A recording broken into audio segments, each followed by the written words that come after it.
বাংলাদেশ জাতীয়তাবাদী দলের একজন সক্রিয় এবং নির্যাতিত কর্মী। বিগত 17 বছর বিভিন্ন সময় আওয়ামী লীগের মিথ্যা মামলা হামলা শিকার হয়ে কারাবরণ করি।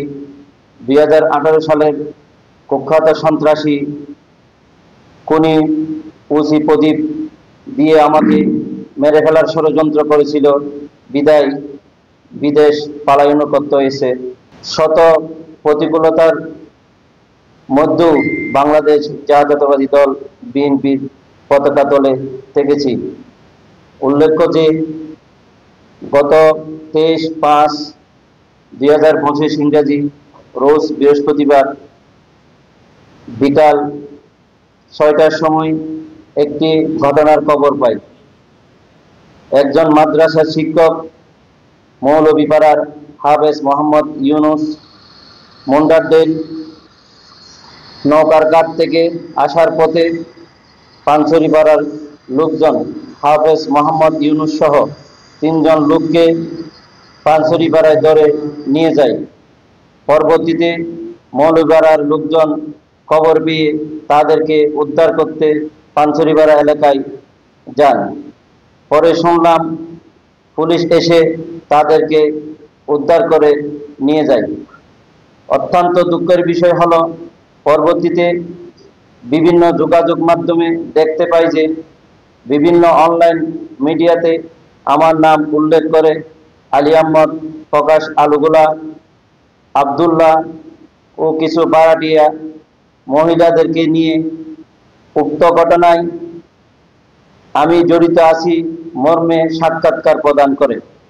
প্রিয় সাংবাদিক ভাইরা, উক্ত ঘটনায় চলাকালীন সময়ে আমি সাবরাং ইউনিয়ন বিএনপির আহ্বায়ক মোহাম্মদ হাশেম বুলু এবং সাবরাং ইউনিয়ন বিএনপির নেতৃবৃন্দ অঙ্গ সংগঠনের নেতাকর্মীদের নিয়ে সাবরাং নয়াপাড়া বিএনপির কার্যালয়ে একটি সাংগঠনিক বিষয় নিয়ে আলাপ আলোচনা করতেছিলাম, যার সাক্ষী দলীয় নেতাকর্মীরা, যারা বিভিন্ন অনলাইন নিউজ পোর্টালে আমার নাম উল্লেখ করে মিথ্যা, ভিত্তিহীন ও বানোয়াট সংবাদ পরিবেশন করে আমার মান সম্মান ক্ষুণ্ণ করেছে।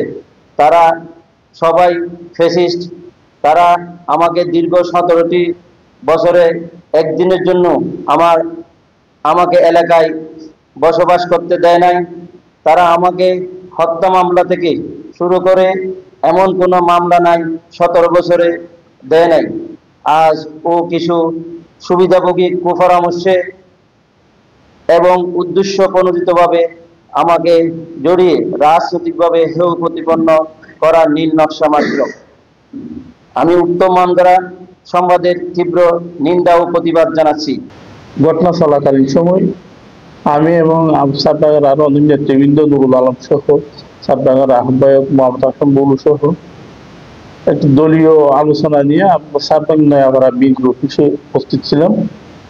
আমরা আলোচনা চলাকালীন সময়ে এই ঘটনার খবর পাই। আমরা এদিকে ঘটনার খবর পেলেও যেহেতু 2 পাড়ার মধ্যে হচ্ছে, এগুলি আইন শৃঙ্খলা বাহিনী আছে, এরা নিয়ন্ত্রণ করবে, নিয়ে আমরা এটা নিয়ে মাথা ব্যথা করবি। আমরা আমাদের আলোচনার মধ্যেই ছিলাম। এরপরে একদিন পরে দেখতেছি বিভিন্ন পোর্টাল নিউজ, অনলাইন নিউজে সাবডাং ইউনিয়ন বিএনপির সদস্য নুরুল আলমকে জড়িয়ে আলী আহমদ, প্রকাশ আলুগুলা আরো অন্যান্য সহ সংবাদ প্রচারিত হয়ে নুরুল আলম ওই ঘটনায় জড়িত, নুরুল আলমের ঘরে এরা সংঘবদ্ধ হয়েছে। আমার জানা মতে এটা সম্পূর্ণ ভুয়া এবং মিথ্যা। ওখানে নুরুল আলম ভাই আসরের সময় হতে রাত 10টা পর্যন্ত আমাদের সাথে ছিল। মিথ্যা বানোয়াট বিএনপিকে এই প্রতিপন্ন করার জন্য, পরিকল্পনাভাবে বিএনপির মান পূর্ণ করার জন্য নুরুল আলম ভাইকে ওখানে জড়ানো হয়েছে। আমি তীব্র প্রতিবাদ এবং নিন্দা জানাই। দীর্ঘ 17 বছর করছে। 19 আগে ছিল, আমি সভাপতি ছিলাম। একটা মামলা আমাকে দিলে ওনারা দেয়, ওনারা দিলে আমাকে দেয়।